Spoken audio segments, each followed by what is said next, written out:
அனைவருக்கும் வணக்கம். இன்றைய பதிவில் நம்ம பார்க்க போகிற முக்கியமான விஷயம் என்னென்னா, இந்த சாமந்தி பூ வளர்ப்பு.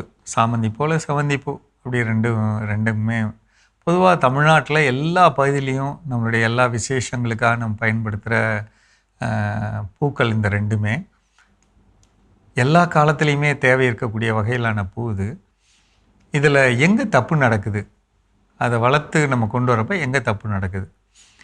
நம்ம அந்த நிலம் நடவு பண்ணதுக்கப்புறம் நடவு பண்ணுறப்பே அவங்க ஹொசூர்லேருந்து கொடுத்து விட்றாங்க அப்படின்னா, பக்கத்தில் இருக்க அக்ரி ஆஃபீஸில் ட்ரைகோடர்மா விரிடி இல்லைன்னா சூடோமோனஸ் இந்த திரவத்தை வாங்கி ஒரு ட்ரம்மில் கலந்து வச்சுக்கிட்டு, அதாவது ஒரு ஏக்கருக்குள்ள பயிர் அப்படின்னா தண்ணியில் ஒரு லிட்ரு அல்லது 1 கிலோ அப்படி கலந்து வச்சுட்டு ஒரு நாள் அதில் ஒரு 3 மணி நேரம் விட்டு எல்லா பயிரோட வேரும் ஒரு 10 நிமிஷம் நனைகிற மாதிரி வச்சுருந்து எடுத்து நடவு செய்யலாம்.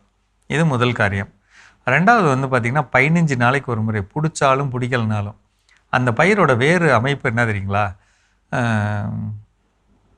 மேலே அந்த மேலே பிடிச்சிக்கிற அதோட வெளியில் அந்த வேரை சுற்றி ஒரு பாதுகாக்கப்பட்ட ஒரு அமைப்பு இல்லை, நேரடியாக வேராக இருக்கும்.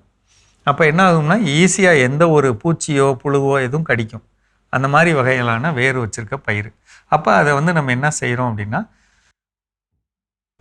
15 நாளைக்கு ஒரு முறை 200 லிட்டர் தண்ணியில் ட்ரைகோடர்மா விரிடி 1 லிட்டரு, பாசிலோமிசிஸ் 1 லிட்டர் ரெண்டும் கலந்து 1 கிலோ நாட்டு சர்க்கரை கலந்து வச்சுட்டு கீழே ஊற்றிடுறோம்.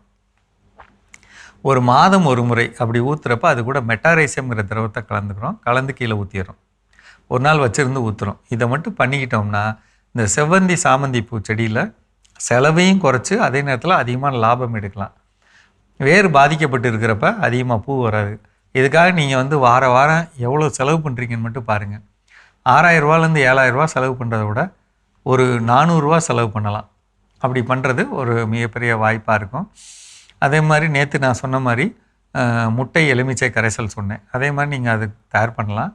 தயார் பண்ணிட்டு 10 லிட்டருக்கு 50 மில்லி கலந்து அந்த முட்டை எலுமிச்சை கரைசல் தெளிக்கிறது பொதுவாக சாமந்தி பூச்செடியில் நல்லது. என்னென்னா பொதுவாக அது பெருசாக வருங்கிறது ஒரு பக்கம் இருந்தாலுங்க, நமக்கு இதழ்களோட எண்ணிக்கை அதிகம் வரணும் அப்படின்னு சொன்னால் அதுக்கு அது ரொம்ப உபயோகமாக இருக்கும். இன்னுமே அதில் என்ன செய்யலாம்னா 100 லிட்டருக்கு ஒரு 100 கிராம் அப்படிங்கிற மாதிரி பெருங்காயம் கலந்துக்கலாம். கலந்து அடிக்கிறப்ப நீங்கள் அப்படி இதை பார்க்குறீங்கள்ல, செவந்தி பூ அப்படி பார்க்குறீங்கள, அதில் அந்த இதழ்களோட எண்ணிக்கை இருக்கு இல்லைங்களா, அது இன்னும் அடர்ந்து வெயிட்டாக கிடைக்கும். அப்போ உங்களுக்கு மார்க்கெட்டில் போய் கொடுக்குறப்ப நல்ல விலை கிடைக்க வாய்ப்பு இருக்குங்க. குறைந்த எண்ணிக்கையிலான பூவே அதிகமான லாபம் கிடைக்க வாய்ப்பு இருக்குது. அது பண்ணணும். அடுத்து முக்கியமானது சாம்பல் போட்டு விடணுங்க. மாதம் உடவை ஒரு 50 கிலோ சாம்பல் அல்லது 40 கிலோ சாம்பலாவது, குறைஞ்சபட்சம் ஒரு சின்ன சாக்கு, குட்டி சாக்குன்னு சொல்லுவாங்கள்ல, அந்த அளவு சாம்பலாவது தண்ணி போன பாதையில் போட்டு காலில் மீச்சு விடணுங்க, உள்ளே போகிற மாதிரி. சாம்பல் ரொம்ப முக்கியம். இதை ஒன்று பார்த்துக்கோங்க. அதே மாதிரி அரப்பு மோர் கரைசல் அது தெளிக்க அதிக எண்ணிக்கையிலான பூக்கள் சாமந்தியில் அதிகமான பூக்கள் வர வாய்ப்பு இருக்குங்க. அதில் நல்ல கலர் கிடைக்கணும் அப்படின்னு சொன்னால் மண்ணில் அந்த கால்சியம் சத்து கொடுக்கணும். அதுக்கு தான் நான் எப்பயும் சொல்கிறது உண்டு. 15 நாளைக்கு ஒரு முறை 200 லிட்டர் தண்ணியில் 20 கிலோ கிளிஞ்சல் சுண்ணாம்பு அல்லது சவுத்து கடிக்கிற சுண்ணாம்பு கலந்துட்டு அது கூட 20 லிட்டர் கோமியம் கலந்து 1 கிலோ ஹியூமிக் பவுடர் கலந்து, ஹியூமிக் பவுடர், கோமியம், அப்புறம் கிளிஞ்சல் சுண்ணாம்பு கரைசல், இதை கலந்து நம்ம ஊற்றி விட்டோம்னு வச்சுக்கோங்களேன், பயிர் நல்ல கலரோட பெருசாக நல்லா கிடைக்க வாய்ப்பு இருக்குது. இதெல்லாம் எளிமையான திரவங்கள். கொஞ்சம் முயற்சி பண்ணுங்கள், கண்டிப்பாக நல்லாயிருக்கும். சரிங்களா?